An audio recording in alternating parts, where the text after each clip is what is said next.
welcome to episode 3.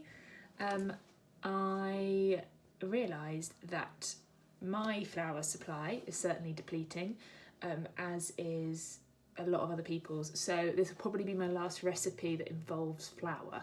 And then I thought I'd try and think outside the box.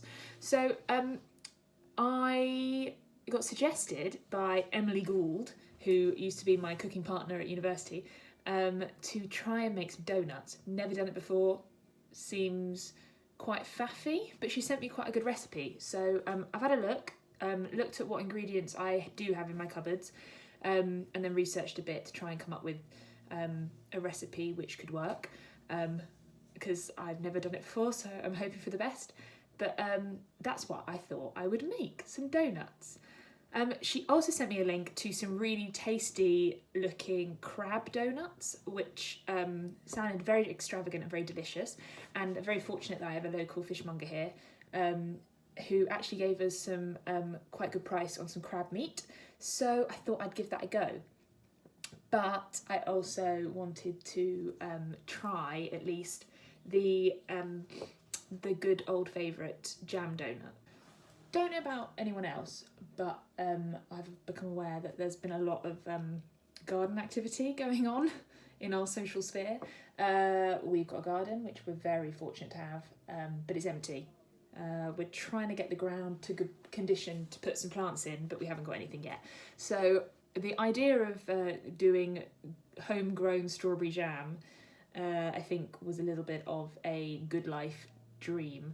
However, my wonderful neighbours gave me some rhubarb this morning, so I figured I'm going to chop it up, add some old apples that I have that are just sort of slightly fermenting behind me, and see if I can just boil it down with some sugar to see if I can make some jam. Rhubarb. I'm hoping this isn't charred, and to be honest, I don't really know the difference, but I'm assuming it is. If it is rhubarb, I know that the leaves aren't good. Someone said they're poisonous, but I don't know how much I believe that. So I'm just going to use the stalks.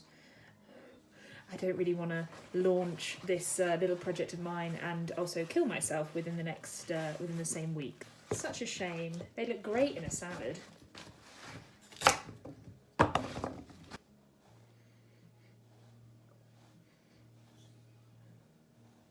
I can't tell if they smell like rhubarb. Do they look like rhubarb? Just gonna get my book out. One sec.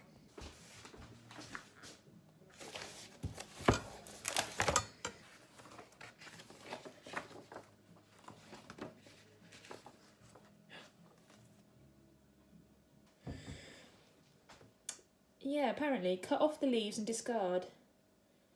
Then pare away the skin in long strips using a vegetable peeler. That's what we'll do. Okay. I'm just going to trim all this up, make it look a bit nicer. It's like a cheese string.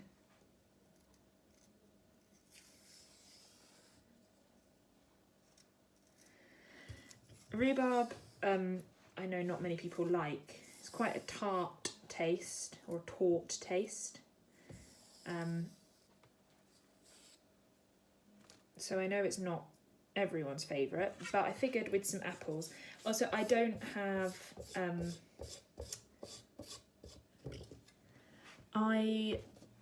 cooking apples. I've only got eating apples. So I know that is cooking, the cardinal sin of cooking, but sod it.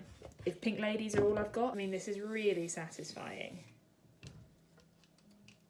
because it just comes away so easily. This is what's left once you peel off that gorgeous red mane. Looks an awful lot like celery, which is never the most beautiful of the vegetables. Oh well, judge not.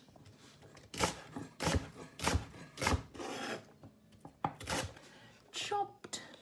Now, if you have crops in abundance, I think you can obviously put the right amount of fruit in depending what the actual recipe states. But as I'm dealing with whatever I've got, I'm going to have to do it in reverse. So I'll figure out how much rhubarb I've got here, measure up my apple, and then hopefully I've got enough sugar to make it work. Eek! I need a rhubarb funnel. 4 pink ladies. Take off the stickers. If you can.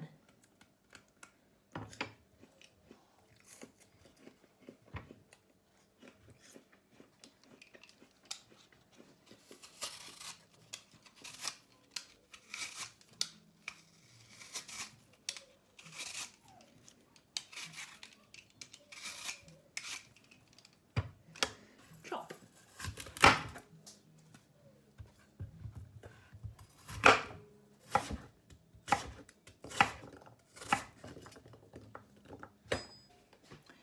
Chopped apple.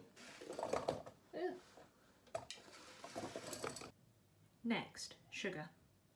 I've done my maths. The general gist, from what I have read, is that you put 1 part sugar to 2 parts fruit. So if it's 600 grams of fruit, that's 400 grams of sugar. That took a while. Sorry, it's a bit wonky. I had issues with my camera. So I'm going to add 400 grams of granulated sugar. You can use caster sugar or even special jam sugar if you've got that, but I'm going to try and get rid of this stuff.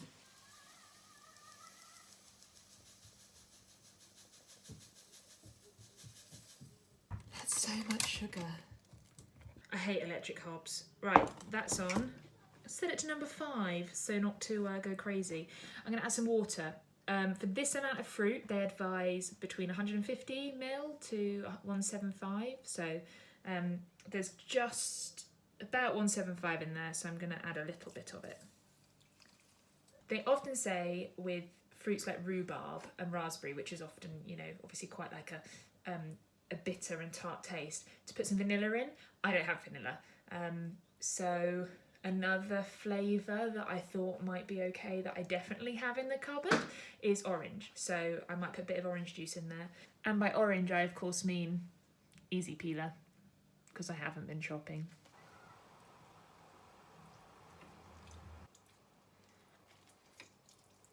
Ugh. I can hear it boiling already, so I'm going to get a spoon. Mix. I'm going to switch the view on the camera so you can see what I'm seeing, because it just looks like when you used to, as a child, put so much sugar on your Weetabix that it would make little sugar islands in the bowl. It looks like that. Just going to mix it up, put the lid on, keep the heat in there, and then just leave it. So you can't smell it, but it's smelling fruity. Now the idea is to bring it up to the boil, like so, once the sugar has dissolved. Give it a bit of a stir. And then what you want to do is just let it simmer for anywhere really between half an hour to an hour. Depends on the fruit. I've stupidly done quite big chunks. It would obviously cook quicker if it was smaller. Half-time check. So this has actually been going for about 20 minutes now. The rhubarb is pretty much dissolved into nothing. Probably my fault for chopping it too small. But the taste is certainly there. It's super hot, but I've tried some and it is delicious. The apple is turning into a lovely little mush, very soft pieces. And the sugar water solution has reduced quite a lot. So I've kept some back in my trusty Bedknobs mug. So I'm going to add a little bit to it.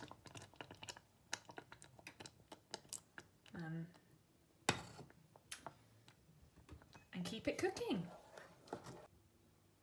Ta-da!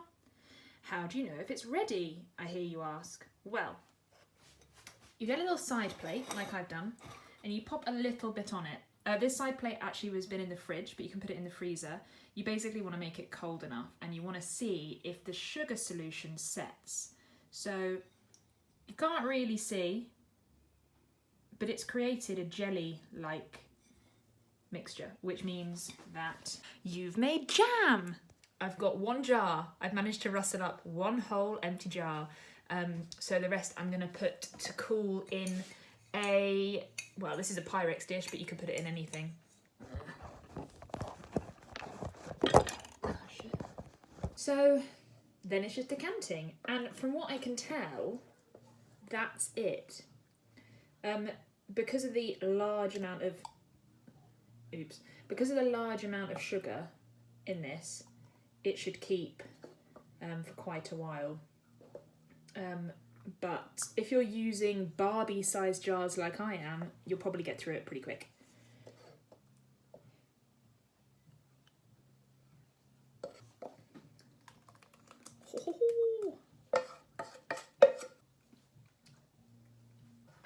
And that is apple and rhubarb jam.